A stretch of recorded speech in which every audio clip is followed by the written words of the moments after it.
Hi everyone. You are watching a video that tells you about the key to one world religion. Please, don't stop watching until the end of this video, for you to have all the details. And please, let others know about all this information if you agree with them. Thank you. Enjoy watching. Let me start this presentation with the video of Honourable Ann Bressington, a member of the Legislative Council in South Australia. 5. The environmental crisis will be the international disaster that will unlock the New World Order, One World Government. In 1992 came the Earth Summit, which produced the document called the Earth Charter.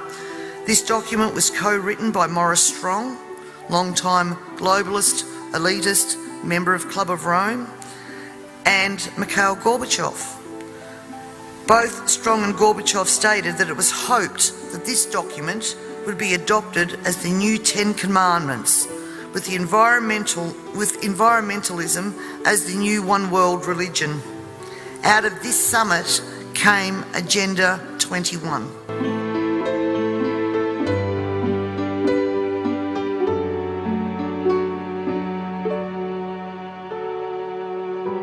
So, the one world religion will come to us, in the form of environmentalism.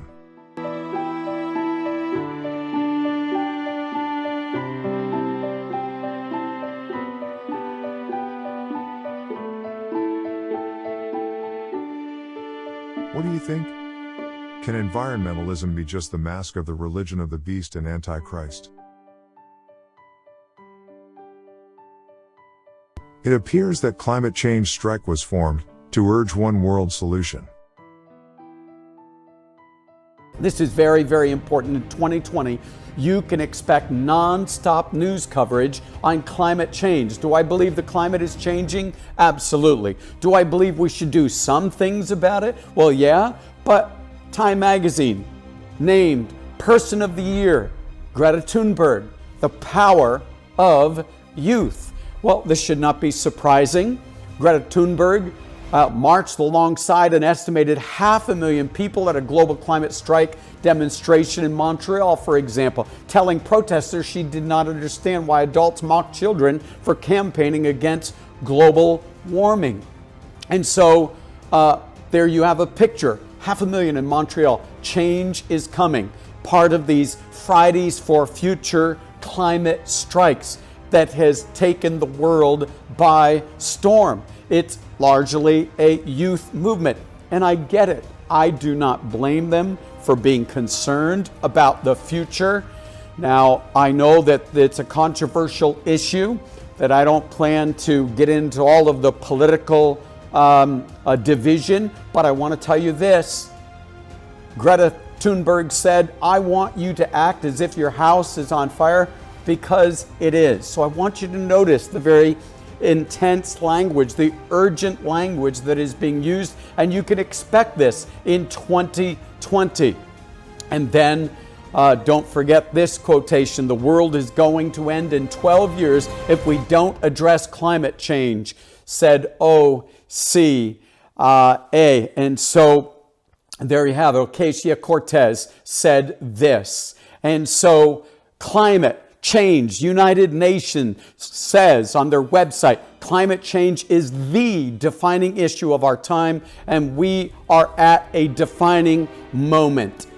From shifting weather patterns that threaten food production to rising sea levels that increase the risk of catastrophic flooding, the impacts of climate change are global in scope and unprecedented in scale. Without drastic action today, adapting to these impacts in the future will be more difficult and costly. So the UN is saying, and political leaders are saying, and the Pope is saying, and Greta Thunberg are saying that climate change is the most important life issue today. National Catholic reporter.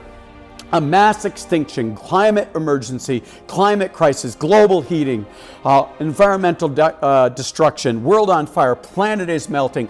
This is the terminology, this is the rhetoric that is being used, There are many things that are suddenly changing for the worse in our country, though, and that is the debate. These networks bring on experts who job it is to convince us that we need to give up our liberty or we're all going to die. They bring on globalist experts who explain that global problems require global solutions. I've heard that a half a dozen times, sometimes daily. They tell us the world is too complicated for any nation, even something as great as the United Nations. We can't fix this by ourselves. We need a one-world solution to our problems. They bring on experts who tell us that we need to quit being ignorant and listen to science, listen to the experts, listen to the technocrats.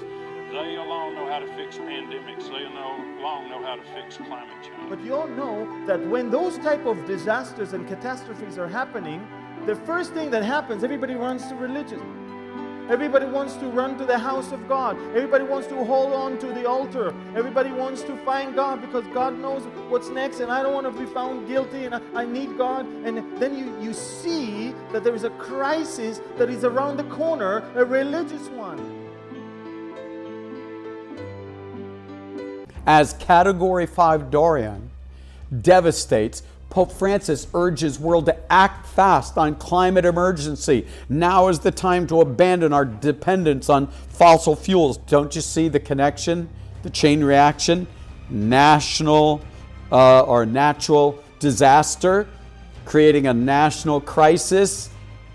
And so, calling this climate emergency. Greta Thunberg, Pope Francis, political leaders, environmentalists are telling us it's a moral issue. Let's take the environmental issue. I think we could hopefully agree that preserving the planet and a habitat that we can all live in is a moral question. It's a question of right and wrong. And that means subordinating other priorities to this one. The clear message of those who are advocating for protecting the environment to combat climate change is that this is a moral issue. Well, the clear solution to climate change is a moral and social one, according to the Pope and other world leaders. Now, I'm going somewhere with this. You do not want to miss a beat. Don't miss anything in this video. Al Gore, Pope Francis is a moral force for solving climate crisis. So the world is looking to the Pope. They're saying, help us. Pope Francis, moral leader in word and deed, said former President Obama about Pope Francis. And I did a video. Change is coming. When the most popular spokesman for climate change speaks at the United Nations and has become a voice for the Pope's Laudato Si, that is big news. And that's exactly what's happened. Pope Francis sends video message to UN Climate Action Summit in 2019. And indeed, he said to one of the most serious and worrying phenomena of our time, climate change. Climate change. Indeed, he went on to say, Pope Francis said to the UN, now come on now, when the Pope speaks to the UN, we need to sit up and pay attention. The current situation of environmental degradation is connected with the human, ethical, and social degradation on that we experience every day. So what is he saying? It's a moral issue.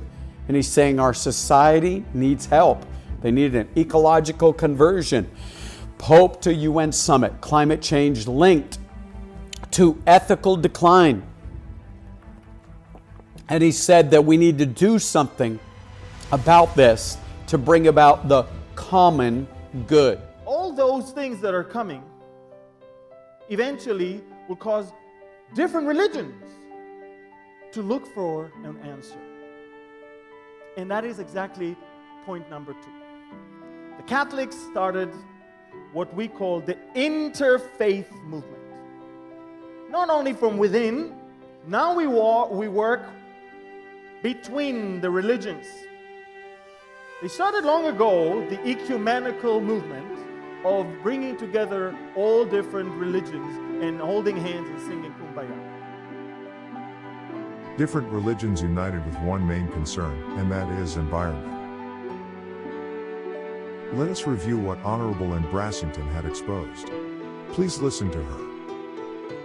With environmentalism as the new one world religion. Environmentalism is going to be the one world religion.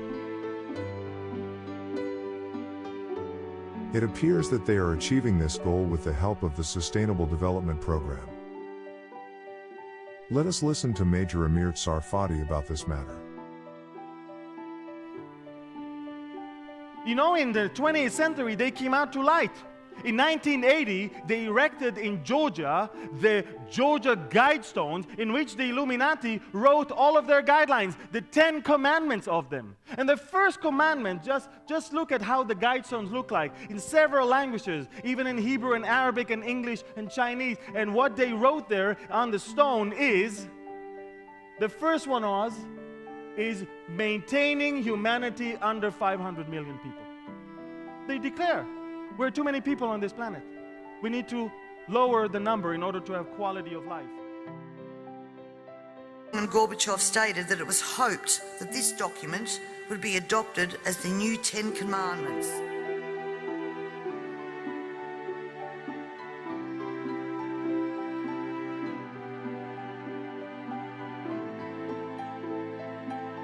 By the way, I read at least 80 different quotations of leaders, of bankers, of media people that are all saying we're too many people. Unbelievable. Can you imagine? And on the base of that sculpture, there was a stone, and it says that the sponsors of that sculpture is a small group of Americans who seek the age of reason. And I was wondering, what is the age of reason? And when I Googled, I found that the Age of Reason is actually a book written by Thomas Paine, and he's a man who is a deist. He believed that the Bible consisted of mythology and had value only as a piece of literature, but has no divine inspiration at all. And Gorbachev stated that it was hoped that this document would be adopted as the new 10 Commandments, with environmentalism as the new one world religion. Out of this summit came Agenda 21.